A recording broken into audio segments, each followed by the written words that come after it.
Okay. Well, today I am more than honored and feel so privileged because today I have Carol Olivia Adams joining me and joining you, our guests. So Carol Adams has been an AM radio host on the show The Matter of the Heart. She has also been a host on television, video, internet radio, and a podcast host. Carol has interviewed people like Dr. Bernie Siegel, Bruce Lipton, and Kelly, and I can't even pronounce her name. I think it's Carlin it's Carlin. Kelly Carlin. Yes, the daughter of George Carlin, and many more reputable guests. Carol is known as a great interviewer, which I can attest to, who gets to the depth of the guest with all questions asked. She is also a very highly intuitive counselor, author, and artist. Carol believes the heart is the strongest vessel for the truth of life. And a quote here from Carol is, "The human heart feels things the eyes cannot see and knows what the mind cannot understand." And that is from Robert Valet. Now, I am, as I said, so honored to have you with us, Carol. I've known you for a couple of years through your podcast, and I've had the honor of being on your podcast. So I just want to dig in deep here, and I want to know, Carol, what motivated you? Because the name of your podcast, right? The Heartfelt, like what motivated you to become a podcast host? Well, I think everything in life is steps, The Matter of the Heart was the name of the show on the radio and podcast. But I think everything in life is steps. So the first step was I felt, again, according to your beautiful introduction, that the intuitive part of us is, for me, is the strongest vessel that we have. So I intuitively felt, maybe 4 or 5 years ago, probably 5, to be on radio. But prior to that, I was on internet radio. And then I went to AM. And then after that, I went to podcasts. I think I was driven because I really love to interview. Right. And I've also, everybody gets compliments, and I've gotten many compliments. And I like to really, in other words, you can have somebody as a guest, right, Golly and Lester, but you want to learn more about them as human beings. Yes. As well, the topic that they want to convey to listeners. Absolutely. So I think it looks at everything, the heart. The heart, yes. And I know from following you on Facebook, and I see you commenting on various posts, and it's always, your comments are so deeply felt by myself, and I'm sure others. You have this very, well, definitely intuitive, but very prolific. You have a very profound depth to you. And so when you were in radio, were you able to convey that? Were you able to, do that, to be able to reach your audience with your heart as you did with your podcast? Well, I think they both of them have the same, they're different tools. Right. But it's the same format, so to speak, right. template. So, I became very, very familiar with Dr. Bernie Siegel. And he's been on a lot of my podcasts and radio. It's hard to explain, but you can feel their heart, heart. It's all about their heart, and you want to dig it. You don't want to accept a blank fact. You Right. want to go underneath the fact to get to where they're coming from with their heart.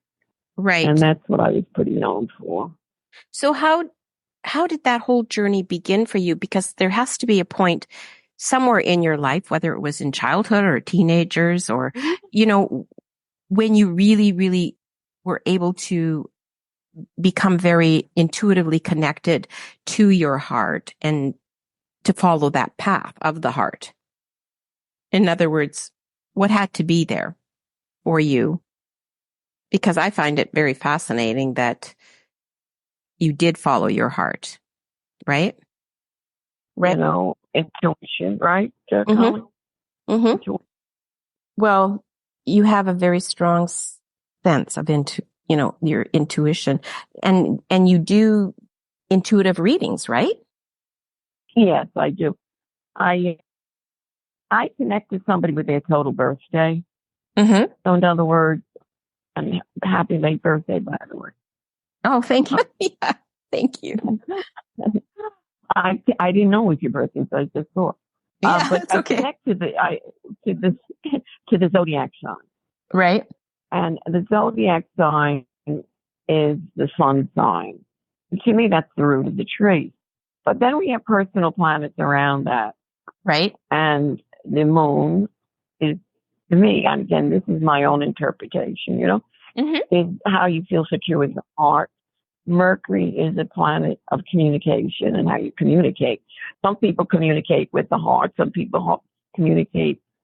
If somebody's got Mercury in Virgo, they're going to be very detailed. Right. Right. If somebody's going to have Mercury in Pisces, they're going to be maybe a little bit la la land. You want to ground them a little, Yeah. The Venus, you know what I'm saying? The Venus is, to me, how you want love received and how you're comfortable with it. And your Mars is, to me, your ideal mate or your energy. Oh. So I'm pretty accurate with that stuff because I used to match people up when they got married. So Really? anybody can give me their total. Oh, it's very obvious. Very obvious. I mean, we have the two political candidates, or let's say three. Right. But, including, and it's obvious. So obvious. What their sun sign is. Okay. I mean, Trump is Gemini. Oh, okay. So, and he has a lot of Leo in him. Oh, no doubt. So his rising sign, right, is Leo, and his Mars is in Leo. So he needs to be number one and it needs to be appreciated. Oh. I won't go into the whole thing. And his Venus is in Cancer. That's his home base. So whenever he says America first, that's his home in his own way, Okay. America first, the home. Now, Harris is Libra.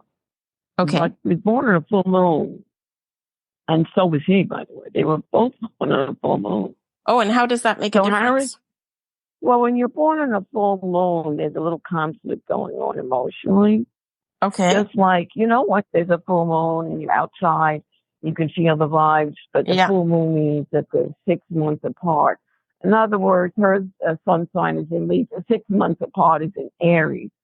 So that creates more of a tension, so to speak, Mm-hmm. That moon in Aries with her, and again, I'm not aligning myself with anybody. This is just an intuitive interpretation. Right. No, yeah, that's what her we're moon talking about. Mm-hmm. Her moon in Aries can be actually insecure. Okay. And fight. So she might not always, Libra's known for partnerships, good or bad, but since she's got that Aries moon, it's very possible people don't last long with her, Oh, okay. in her ministry, because that moon is Aries. That's about me. Right. And Aries likes to fight, and they're impulsive. Right. So, that could create issues. No question about it's going to create issues. Well, now, Biden. Yeah. You go ahead. I was just going to say on that, that is so profound what you just said, because I've noticed, I've only seen little snippets of both of them recently. And I just had this feeling she's always like defending herself. Like, yeah, that's it. It's like this defensiveness. And I'm going, just chill out, honey. Like, what are you so defensive over? Right. Oh, and she had to have Walt with her in the interview. Right. Who said nothing. But that was her insecurity. Oh. Very interesting, Carol. Isn't that? Yeah, now Mm. you got a Biden, and his son is up for who knows what he's going to get. Mm. But Joey over there has a lot of Scorpio in him, Oh. and Scorpios like to hide. They don't trust so easily. Mm. So who knows what's underneath his covers? Because he also alleged that he knew nothing about his son's business Right. association. Well, you don't have to be Einstein to figure that out. Yeah, Um, exactly. I mean, they would talk every day. Anybody could believe that. Mm-hmm. So, when you look at all of the very interesting when you look, also the sun is Aquarius, Oh. and the father is Aquarius. The father is Scorpio, which is 6'9", can be Mm-hmm. stubborn. Aquarius can be stubborn, Right. and they're out of the box. They're usually out of the box. They're going to do whatever they want to do. Oh, yeah, believe me, I know. I have a daughter that's an Aquarian. And you can't push her, otherwise she'll go the other way. Oh, totally. Yeah, I gave up that years ago. Okay. But you're so right on, because what you're talking about, which, with regards to this, that's like, and what you were mentioning about the fact about the marriage part, that fascinates me, that you actually have had people come together through you. Yes. When I had my antique store, I would meet a lot of people, Mm-hmm. and I would do it. But also now I can do it. In other words, what's really important, I find, is first of all, the Mercury is very important. Right? Mercury is communication. Right. So if somebody's Mercury is in, let's say, Leo, Right. and the other person's Mercury is in Pisces, Mm-hmm. that's going to be very difficult, because Mm.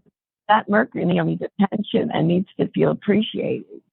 Okay. The Mercury in Pisces can, again, this la-la land stuff, Right. and not realize that their partner needs that appreciation. Wow. The Mars is also interesting, because that's in the woman's chart, the ideal mate and the sexual energy. Mm-hmm. I can also tell somebody that it's going to be sexually, more sensual. It's very obvious. It's going to be a compatibility. Well, You look at it also. Go ahead. I was just going to say, this is so fascinating to me. Just keep going, because I have people that have been talking to me recently about about finding somebody that they can get a proper and they've used the word intuitive chart done. Oh, I love doing that. Oh my goodness. Well, this is like, hello. Yeah. So go ahead. Tell me more, because some of these people that have been talking to me about this will be listening to this. So, absolutely the connection we will, leave to the end here, but you will, I will connect people to you through this, but please tell us more. I mean, it's because it's so important. Well, the moon is important. The moon is important. Okay. Because the moon is how you feel, right? It's your heart, and how you feel secure with the heart. Now, Okay. let's say somebody has a moon in, let's say, moon in Scorpio. Mm-hmm. Well, moon in Scorpio versus, let's say, a moon in Aquarius. Mm-hmm. So one person has moon in Scorpio, the other person has moon in Aquarius, okay? It doesn't matter if male or female to me. I don't look at necessarily the gender, but the heart of the two.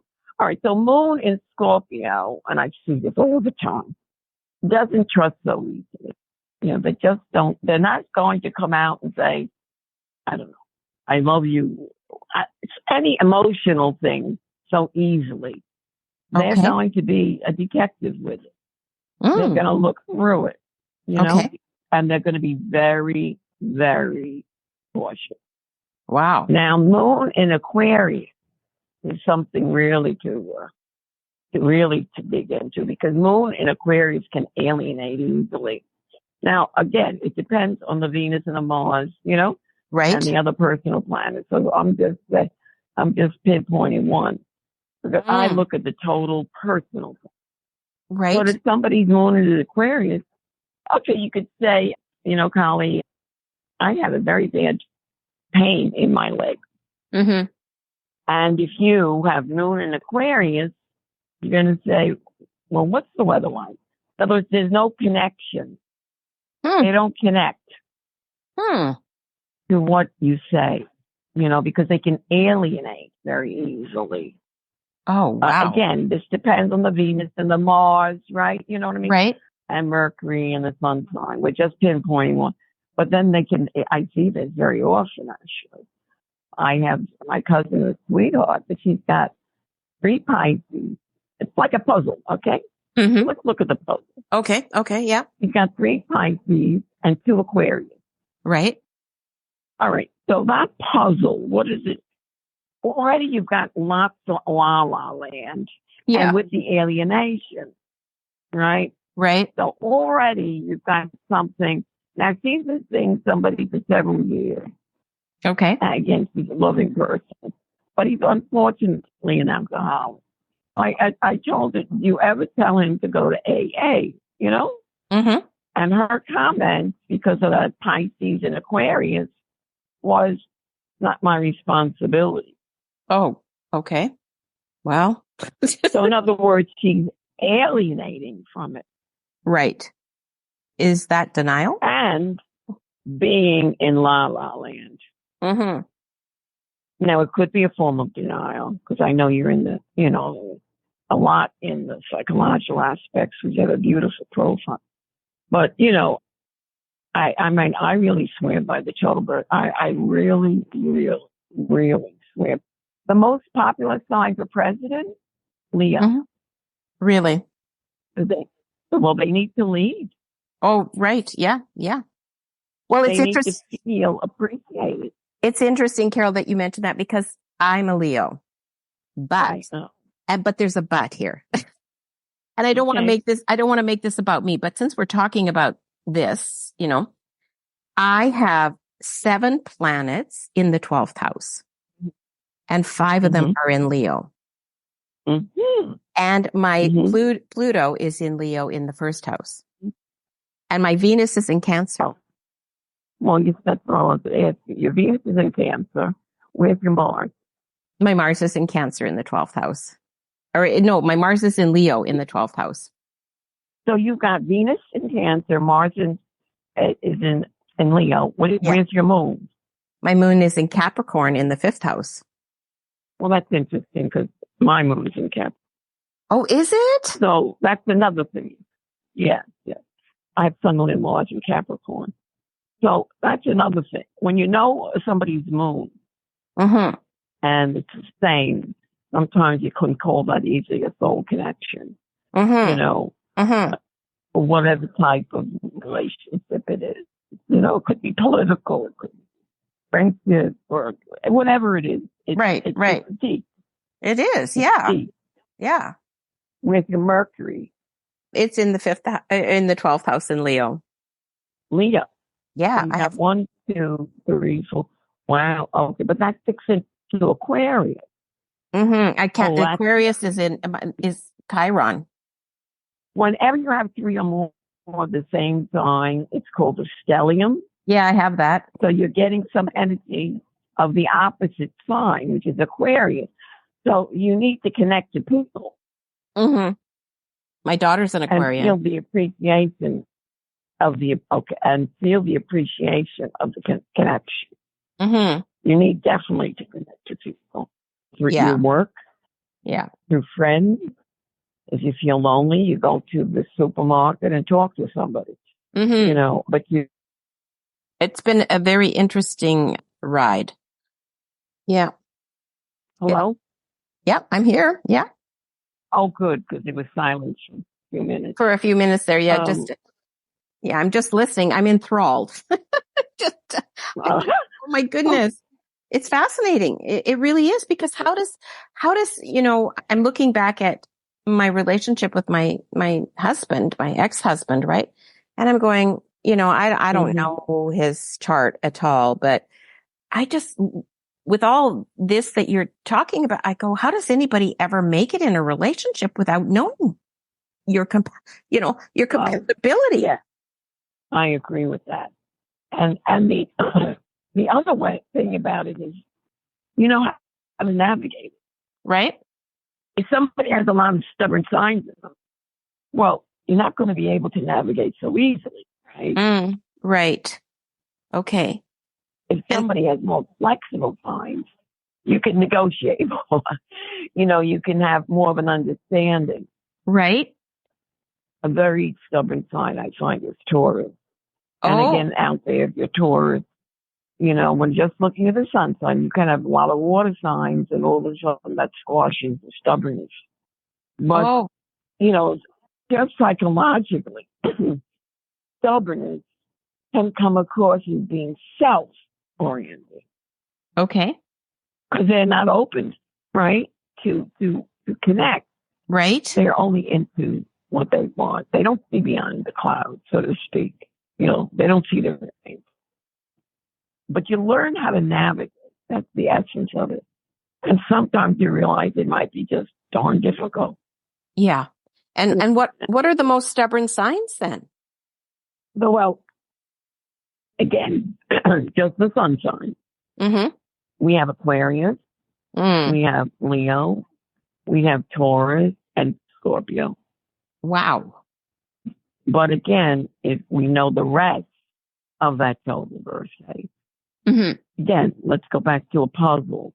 Right. The other sign, like if you have a lot of water, that's more, adaptable. Water is always moving, right? Right. Everyone, there's the ripples. They're not still. There's movement. So if those stubborn signs have water signs connecting to it, then it's not as stubborn. Oh, there's so again, a little bit of give. To the total birth. Yeah. Okay. Yeah, there's a little give, a little flow happening. Yeah. Yeah. Wow. Amazing. Really? So I'm sort of like, I had so many questions, but with regards to so is it the moon compatibility that is the most important? Or is it, the Venus and the moon? Or right. I know what you're saying. Yeah. I know. It depends what type of a relationship, right? So if we're talking, I'm presuming talking about romance, because there's different types of relationships. Oh, yeah, for sure. Yeah.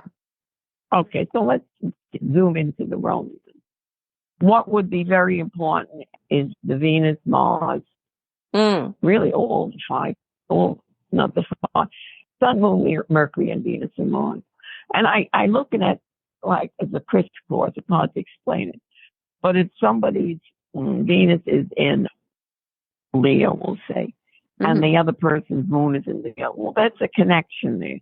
You have to look at how the crisscross, where they're connecting, how they're connected. Okay.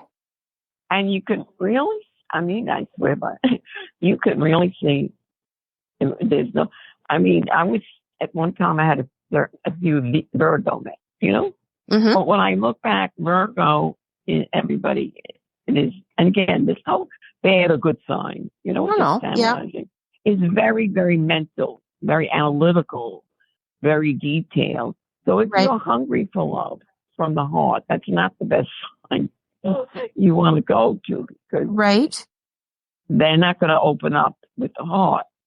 They'll open up with the mind, because they tend to be very smart, but they're not going to open up with the heart. Again, according to just that zodiac sign, because you got the other four signs in there, right? Right. Yeah. Yeah. And it's also interesting because we're always evolving or transforming, right? And each part of our journey, as we evolve or transform, we are connecting to different people, messengers. Exactly. Yes, and that's right. That's what this, the podcast is called. It's transformative conversations and that's what I wanted to ask you. What does transformation, because to you, what does it mean to you? And you just were starting to talk about it there, and it was beautiful how you went into it. It's about how we're always evolving. Well, I think transformation to me, and it's just my own, is, first of all, I think every moment is transforming. Life is constant change. So I always look at a plant or a flower and how it starts. You put the seed, and you look at the petals and they open up.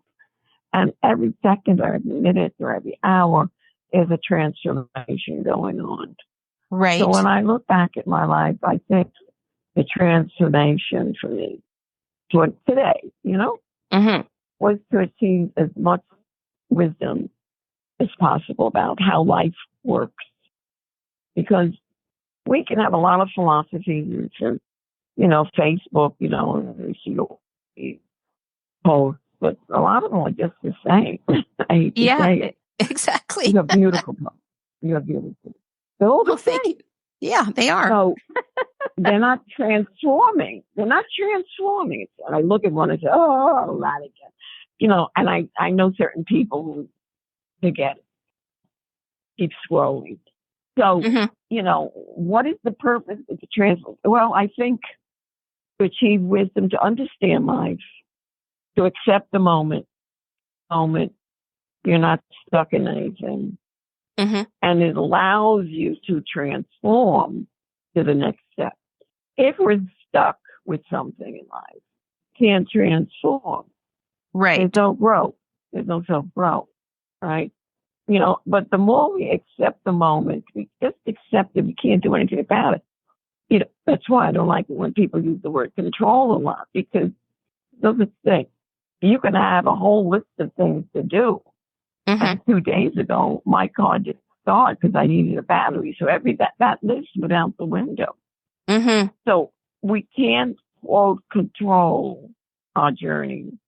There's another energy, and it will always be another energy that is so powerful.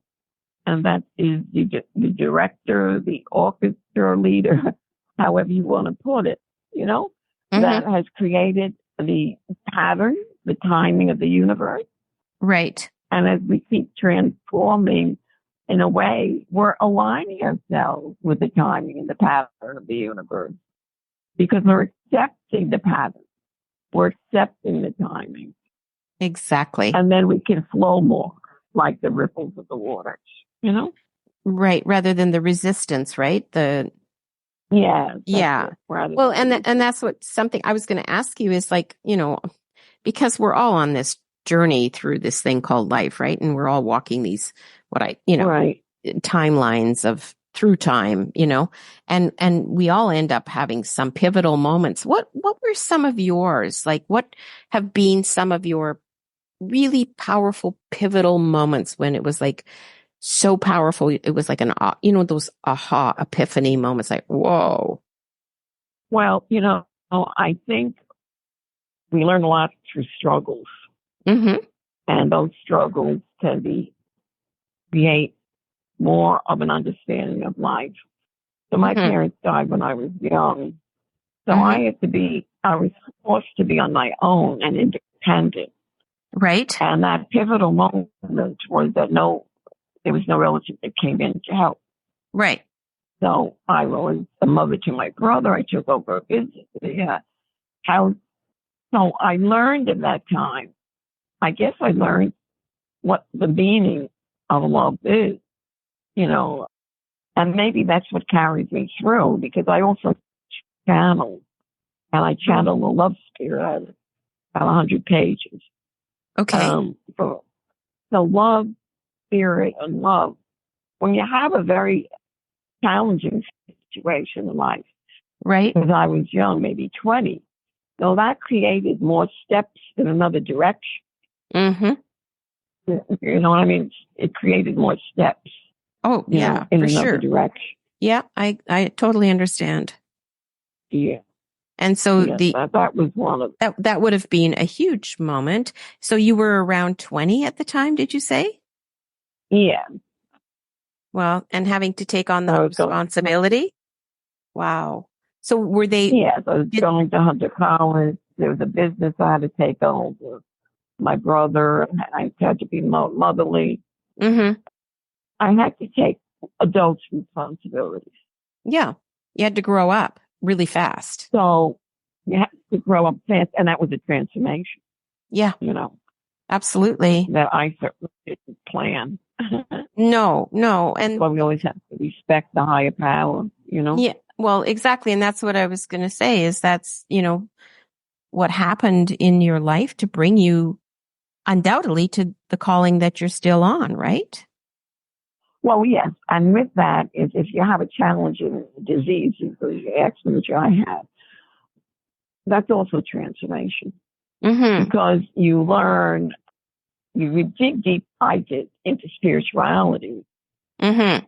and you realize, that if you don't pass, I don't want to say more, but the reason you don't pass is that you have more of a mission. Right. I think we all have a mission. And when we pass, I think it's because our mission has been all is finished. Right. Yeah. It doesn't matter the name of the disease. It doesn't matter. No. It's just the energy of it.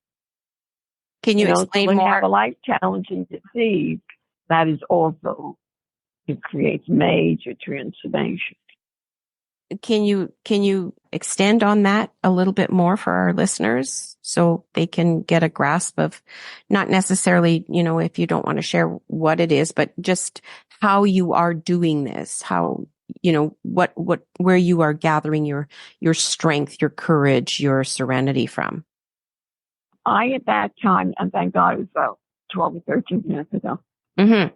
I listened, and I recommend it, a lot of spiritual music, uplifting. Mm-hmm. One of them was I Believe, I believe for every drop of Mm-hmm. rain, soul, the flowers. I read spiritual books. I would walk a lot. And I accepted it. I didn't resist it. Right. In other words, if I was about to die, I'm not in charge. I accepted it. Changed some of my food habits, not that I ever had bad ones. But, I guess I transformed into more with the love energy and compassion. That's what I would say. That's Okay. compassion. Mm-hmm. That's a very big factor, very big key. Compassion, meaning people that struggle in life. Right. And there's all kinds of struggles, right? Right. Physical, emotional. That to understand how deep the waters are, how they swim it, and some can't swim it. Right. And some people give in. Yeah. Right? Yeah, they do. To understand the compassion level and more realize that I would say more and more the acceptance of life. Mm-hmm. We didn't come in, we're not going to leave on we're going to leave on our own, but there's all this power that we sometimes ignore, Mm-hmm. our spiritual partnership with the Creator who has created our path for us. Yeah, well, it's profound, isn't it? It's a deep, deep profoundness that a lot of people I don't think the majority of people have really, found that place, that space within that maybe it's even a trust. I don't know what, I mean. Hello? Mm-hmm. Yep, I'm here. Mm-hmm. Hi, Kelly. Yep. Yeah. I'm just talking about the Wizard of Oz. Yeah. One of the best movies ever, right? Yeah. A lot of signs in it. A lot of meanings in it. Oh, for sure. And that's another thing with transformation, synchronicity. Mm-hmm. I learned somehow, I don't know how I learned. Well, I studied a little bit about Carl Jung. Mm-hmm. And I really, really believe in synchronicity. How I got my antique store was amazing. Mm-hmm. Nobody, I followed the sign. I was looking for a store for about 6 months. So I went back to a town in Connecticut. Oh, I love prior Connecticut. to that, I went into beautiful. I went to the pharmacy there, and they didn't have the type of toothbrush I wanted. So when I went back to Connecticut, to this town, I went into an old pharmacy, and he had the toothbrush I needed. And I said, by the way, by the way, do you know any store for it? And he said, did you see the paper? I said, what paper? He's leaving in 2 weeks. Oh, my word. I highly recommend synchronicity to everybody. With a clear heart and a clear mind. Follow the signs. Right. And they are there, right? Yeah.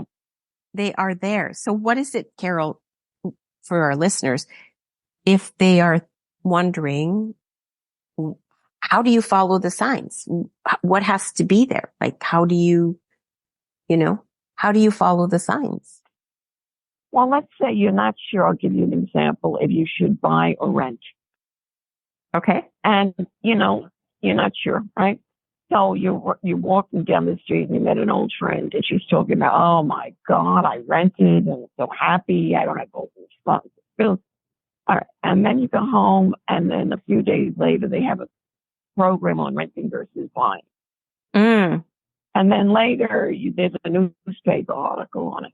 So it's continuous signs pushing you, nudging you. Right. Right. Without you creating it, but simply following it. Right. Just allowing it to be. Created. Right. And allowing it. Right. And without getting that itty bitty, what I call shitty committee inside the knitter natter pitter patter brain that, tries to, logically reason us out of, oh, that can't be. So that's not happening. Right. It's just one of those situations where we go, oh my gosh, I can't believe what just happened.